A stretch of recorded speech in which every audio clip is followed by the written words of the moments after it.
اما بعد فاعوذ باللہ من الشیطان الرجیم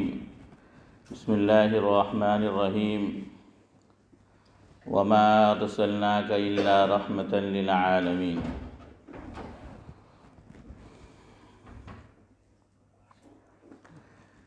بزرگان محترم، جو موضوع چل رہا تھا اسی کے تعلق سے کچھ باتیں آپ کی خدمت میں پیش کرنی ہے، اور اگر وقت رہا تو چونکہ موسم سرما شروع ہو چکا ہے تو اس تعلق سے ایک دو باتیں وہ بھی آپ کی خدمت میں انشاءاللہ رکھیں گے۔ پاکستان میں ایک بڑے شاعر گزرے ہیں، ماہر القادری مرحوم۔ انہوں نے حضرت نبی کریم صلی اللہ علیہ وسلم کی آمد کا نقشہ اس عالم رنگ و بو میں جو آمد ہوئی ہے اس کا نقشہ جو منظوم کھینچا ہے، تو اسی سے اپنی بات کا آغاز کرتا ہوں۔ لکھا ہے، سحر کا وقت ہے معصوم کلیاں مسکراتی ہیں، سحر کا وقت ہے معصوم کلیاں مسکراتی ہیں، ہوائیں خیر و مقدم کے ترانے گنگناتی ہے۔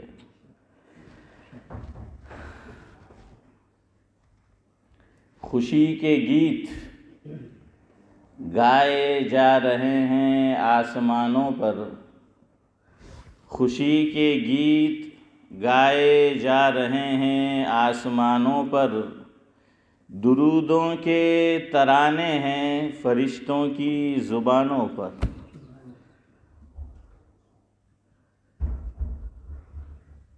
ابھی جبریل اترے بھی نہ تھے کعبہ کے منبر سے کہ اتنے میں صدا آتی ہیں یہ عبداللہ کے گھر سے۔ مبارک ہو شہ دو سرا تشریف لے آئے،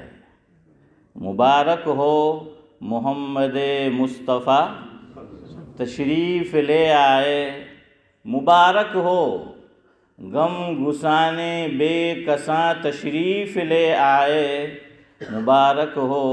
شفیع عاصیاں تشریف لے آئے۔ اللہ اکبر،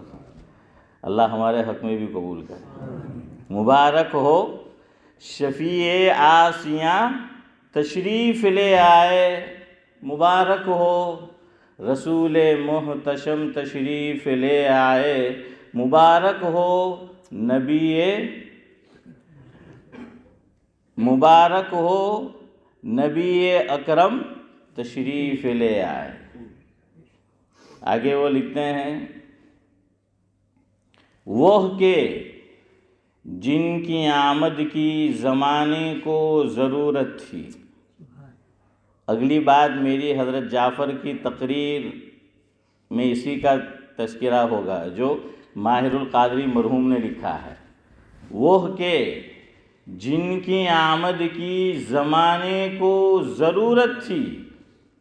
وہ کہ جن کی آمد کے لیے بے چین فطرت تھی،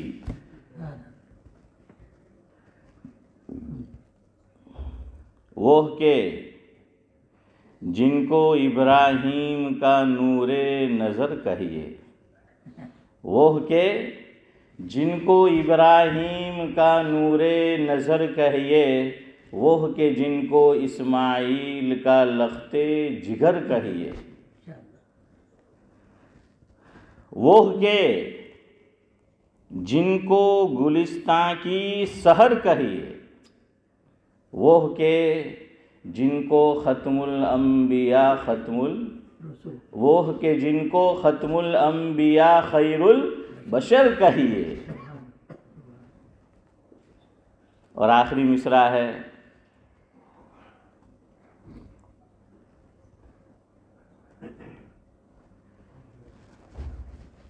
وہ کہ جن کو گلستاں کی سحر کہیے، وہ کہ جن کو ختم الانبیاء خیر البشر کہیے، وہ کہ جن کے ہر نقش قدم کو رہنما کہیے، جس کو ایک اور شاعر نے کہا ہے کہ نقش قدم نبی کے ہے، جنت کے راستے اللہ سے ملاتے ہیں سنت کے راستے۔ تو اسی کو کہا وہ کہ جن کے ہر نقش قدم کو رہنما کہیے، وہ کہ جن کے فرمان کو فرمان خدا کہیے۔ قرآن کریم نے اسی کو کہا نا کہ ان ہوا الا وحی یوحا۔ بہرحال گفتگو یہ چل رہی تھی کہ حضرات صحابہ کرام نے جب مشرکین کے ظلم و ستم سے تنگ آ کر حبشہ کی طرف ہجرت کی اور وہاں چین و سکون کی زندگی بسر کرنے لگے، تو یہ بھی ان کو ہضم نہیں ہوا، تو 2 آدمی تحائف لے کر بھیجے۔ تو وہ حجاز کے تحفے تحائف لے کر گئے اور بادشاہ کے جو درباری تھے، حواریین تھے، پہلے ان سے ملے اور ان کی خدمت میں تحفے تحائف پیش کیے، اور یوں گویا ہوئے کہ کچھ لوگ ہمارے آباء و اجداد کا دین چھوڑ کر تمہارے ملک میں آ گئے ہیں۔ یہاں تک تو بات چلو پھر بھی صحیح نہیں تھی، دماغ واش کرنے والی تھی، لیکن ایک حد تک قابل برداشت تھی حواریین کے لیے۔ اگلی بات بڑی خطرناک، اگلا جملہ کہ یہ بھی تو دیکھو، تم نے اپنے ملک میں ان دیوانوں کو پناہ دی ہے جنہوں نے اپنے آبائی مذہب کو چھوڑا، لیکن چھوڑ کر آپ کی کنٹری میں آئے تو آپ کا دین بھی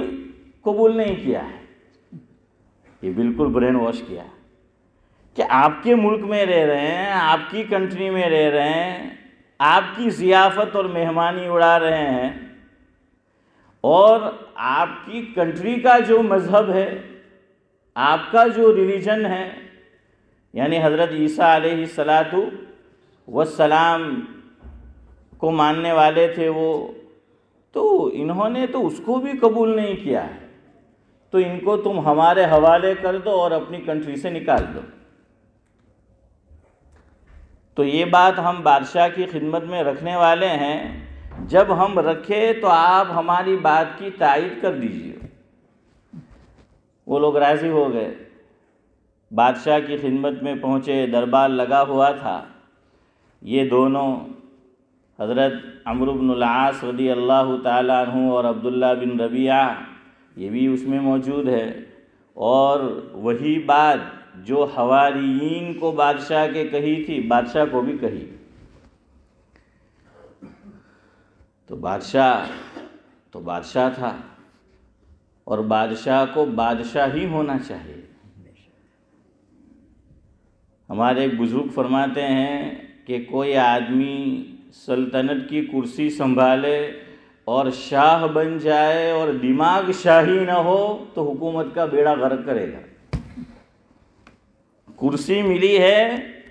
تو پھر دماغ بھی بادشاہ ہے، شاہ ہے، تو شاہانہ ہونا چاہیے، شاہی دماغ ہونا چاہیے۔ شاہی دماغ ہو تو کیا ہے، کسی کے پھلانے سے پھول نہیں جاتا ہو، جھوٹی موٹی تعریف سے، ورنہ ہمارا حال یہ ہے کہ ہم سب اپنی حالت بخوبی جانتے ہیں، لیکن کوئی جھوٹی موٹی تعریف کرے تو اب تک تو 3 بٹن لگے ہوئے تھے، چوتھا بھی لگ جاتا ہے، اور پھر سوچتے ہیں کہ ہاں بالکل صحیح کہہ رہا ہے، اور رات کو خواب بھی پھر ویسے ہی آتے ہیں۔ لیکن یہ بادشاہ تھا، اور اسلام کا بھی یہ اصول ہے، اور شاید دنیا کی ہر کورٹ اور ہر قانون کا یہ اصول ہے۔ بادشاہ نے کہا ٹھیک ہے، تمہاری بات اپنی جگہ صحیح ہے کہ وہ اپنے آباء و اجداد کے دین کو چھوڑ کر چلے آئے ہیں، میری کنٹری میں آ کر جو میرا مذہب ہے اسے بھی قبول نہیں کیا ہے، اور حواریین نے بھی ان کی ہاں میں ہاں کی، تائید کی ان کی۔ لیکن بادشاہ نے کہا کہ جن پر تم نے الزام دھرا ہے، الزام ہی ہے یہ تو، کہ اب تک تم نے جو باتیں رکھی، تو میں ان کو بھی اپنی صفائی کا موقع دوں گا، کہ میں ان کو بلاتا ہوں اور تم اپنی بات دہراؤ ان کے سامنے کہ تم جو ان کے متعلق کہہ رہے ہو جو سراسر الزام ہی تھے، اور پھر میں ان کو سنوں گا کہ تمہارے الزام کے جواب میں وہ کیا کہتے ہیں، اور پھر میں کوئی فیصلہ کروں گا۔ وہاں تک میں میرے یہاں آئے مہمانوں کو آپ کے سپرد نہیں کر سکتا۔ اب بادشاہ نے بلاوا بھیجا کہ بھائی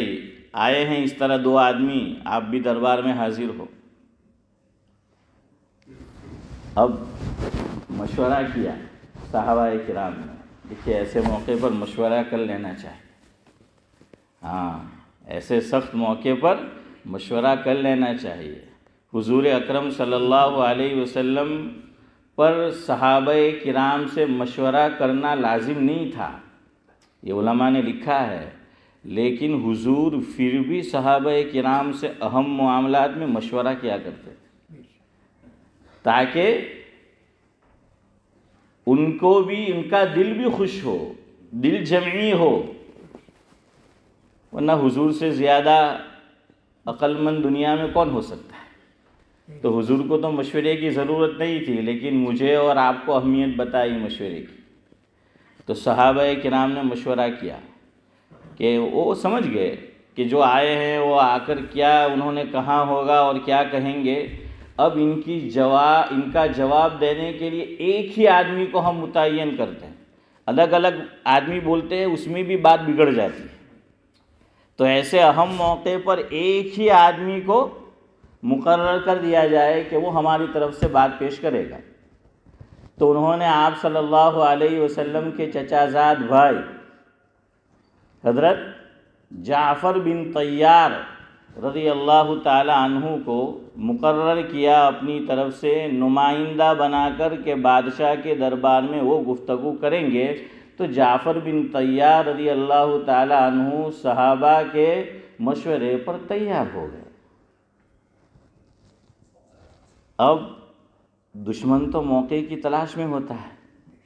حاسدین تو موقع کی تلاش میں رہتے ہیں۔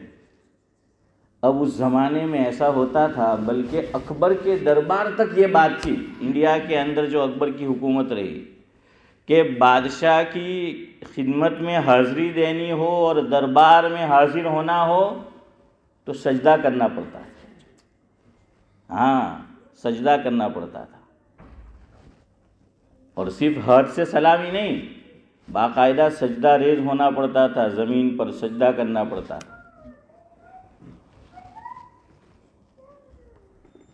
اب یہ معلوم تھا عمرو بن العاص رضی اللہ تعالیٰ عنہ کو کہ یہ کام مسلمان نہیں کریں گے، اور آج بھی مسلمان یہ نہیں کرے گا۔ سجدہ صرف اللہ تعالیٰ کا حق ہے۔ صحابہ کرام نے، ابن ماجہ کی روایت ہے جس کا مفہوم ہے کہ دوسرے ملک سے سفر کر کے آئے، وہاں کے بادشاہوں کو دیکھا کہ ان کی رعیت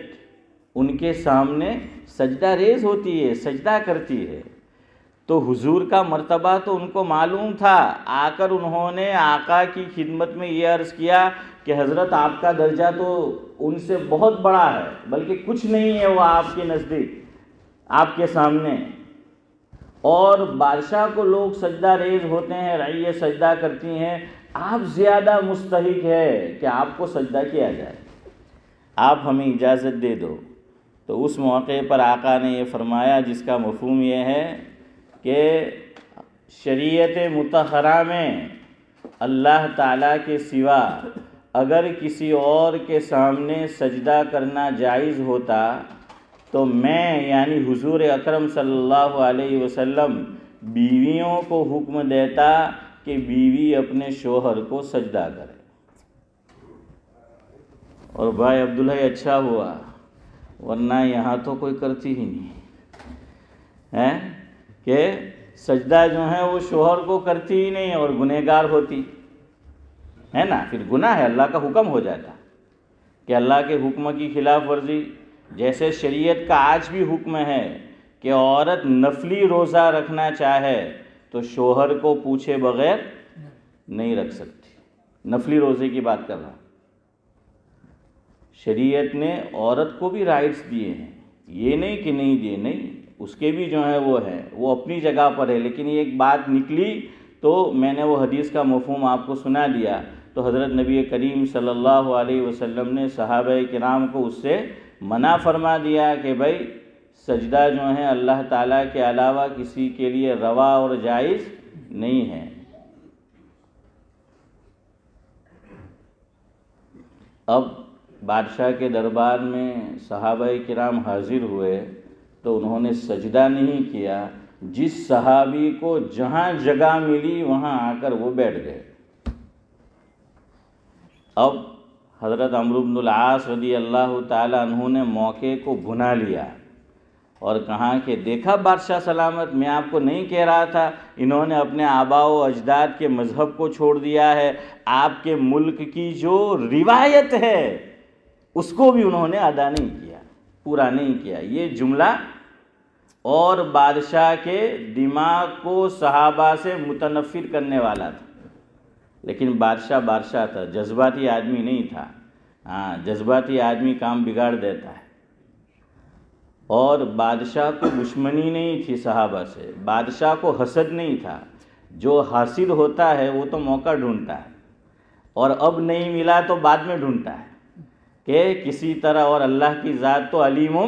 بذات الصدور ہے، وہ جانتی ہے کہ کون کس مقصد سے کیا کام کر رہا ہے اور کیا کرنے والا ہے۔ اللہ تبارک و تعالی ہم سب کی جو ہیں ایسی روحانی بیماریوں سے حفاظت فرمائے۔ بہرحال وقت ہو چکا ہے، اب بادشاہ کو سجدہ نہیں کیا، بادشاہ کے کان بھرے تو جعفر بن طیار رضی اللہ تعالیٰ عنہ نے جواب میں کیا کہا وہ انشاءاللہ آئندہ نشست اور مجلس میں سبحان اللہ و بحمدہ